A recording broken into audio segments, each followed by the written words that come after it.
Днес ще правя тир лист на аниме физики. Ще оценявам физиките в 5 различни категории. Категории God Tier, Elite, Alright, Me и Skinny Bitch. Има лимит по колко героя ще участват от едно аниме, защото иначе целият тир лист ще да бъде пълен с герои от аниме поредицата Баки. Гледайте до края, защото в този тир лист ще оценявам и моята физика. Преди да започна видеото, трябва да направя нещо. Skinny bitch. Така, вече сме готови да започнем. Ще приоритизирам това как изглеждат самите герои, като най-важното е естетиката и също така мускулната маса, а не това колко са силни. Важно е да кажа, че подредбата по ред няма голямо значение. Започваме с Алекс Луис Армстронг от Full Metal Alchemist Brotherhood. Той е известен с внушителната си физика, той е изключително висок и едър, с изпъкнали мускули, които често са преувеличени за комедиен ефект. Слагам го в Elite Tier. Следващ е Аста от Black Over. Той е пълна противоположност на Армстронг. Първоначално той е представен като физически слаб и лишен от магически способности в свят, в който магията е всичко. Аста обаче компенсира липсата на магия с невероятната си решителност, непоколебим дух и интензивна физическа подготовка. С течение на времето той развива невероятна физическа сила и издръжливост, което до голяма степен се дължи на строгия му тренировъчен режим. Слагам го в Alright Tier. Поставям Рай Кагето в Alright Tier, понеже няма достатъчен релеф за по-горен тир. Поставям Баки в God Tier. Физиката на Баки има много неща, за които мога да говоря, но накратко той има перфектни пропорции и мускулна маса спрямо неговата височина. Следващ в категория Alright попада Сунг Джин Ву. Благодарение на тренировките и постоянните битки, физиката на Сунг Джин Ву става все по-мускулиста, което отразява нарастването на силата му и мощта му. Следващ е Бан от Seven Deadly Sins. Той е висок и слаб, но с добре изразено мускулисто телосложение, затова го поставям в категория Alright. Следващ е Банг. Банг от One Punch Man притежава страхотно телосложение. Той е изобразен като мускулест и добре сложен възрастен мъж, който демонстрира годините си на отдадени тренировки и опит. Той също така е изключително изчистен. Поради тези изброени причини го поставям в God Tier. Следващ в Alright Tier е Чат, или по-скоро Гига Чат от Bleach. Продължаваме с Darkshine. Darkshine от One Punch Man е известен с изключителното си мускулесто и внушително телосложение. Кожата на Darkshine е тъмна и блести с метален блясък, което допринася за запущителния му вид. Не би трябвало да се очудвате, че го слагам в God Tier. Следващ е Дио от Джоджо. Поставям го в Elite Tier. Внушителното присъствие и внушителната физика на Дио го правят запомнящ се и страховит антагонист в поредицата. За да не оставяме Наруто сам в категория Skinny Bitch, добавям слабата версия на Есканор, а силната му версия я поставям в Elite, а не в God Tier, защото малко му куцат пропорциите, особено в коремната област. Следващ е Годжо от Jujutsu Kaisen, който го поставям в категория Ме. Няма смисъл да обяснявам защо. Гоку е в God Tier. Пропорциите му и мускулната маса са отлични. Гоку е причината за да започна да ходя на фитнес. Други God Tier аниме физики са възрастният Гон от Hunter x Hunter и Гъц от Берзърк. Поставям Хисока от Hunter x Hunter в Alright и най-накрая стигаме до друг главен герой от големите три – Ичиго. Той не впечатлява много с физиката си, но определено има по-добра физика от Годжо, затова го слагам в категория Alright. Наредом до Армстронг поставям Искадар от Фейт поредицата. Следващ е Шизи.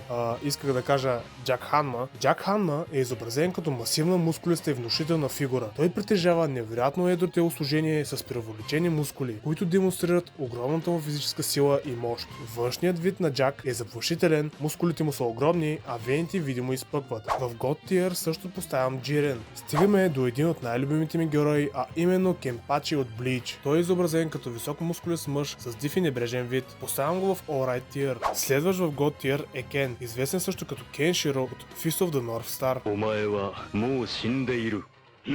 Той е изобразен като мускулист и внушителен майстор на бойните изкуства. Той има високо и добре сложено тяло, с подчертани мускули, които демонстрират невероятната му сила. Външният вид на Кен е емблематичен, с неговата бодлива черна коса и характерни белези на гърдите му, които наподобяват формата на съзвездието Голямата мечка. Още един представител на големите три е Луфи, който има по-добра физика от Наруто и Ичиго, но това не е достатъчно да влезе в Elite Tier. Следващ е Мачио. Поставям Мачио на първо място в категория Elite, а не в God Tier, защото има прекалено много мускулна маса. Стигнахме и до Маш. Няма да ви лъжа, Маш не впечатлява много с това как изглежда, затова го слагам в Alright. За да не оставя този тир лист само с мъже, добавям и Микаса за цвят. Микаса има God Tier физика за жена. God от My Hero Academia, God от Jujutsu Kaisen, Бронираният титан от Attack on Titan и Сайтама ги слагам в Elite Tier. Сега тук много хора няма да са съгласни с мен, но слагам Тенген от Demon Slayer в категория Alright, понеже освен с големите рамене и баници, не впечатлява с физиката си. Поставям Торкел в Elite Tier. И сега тук вече със сигурност ще съм на прицел от феновете на Jujutsu Kaisen, защото поставям Тоджи в категория Alright.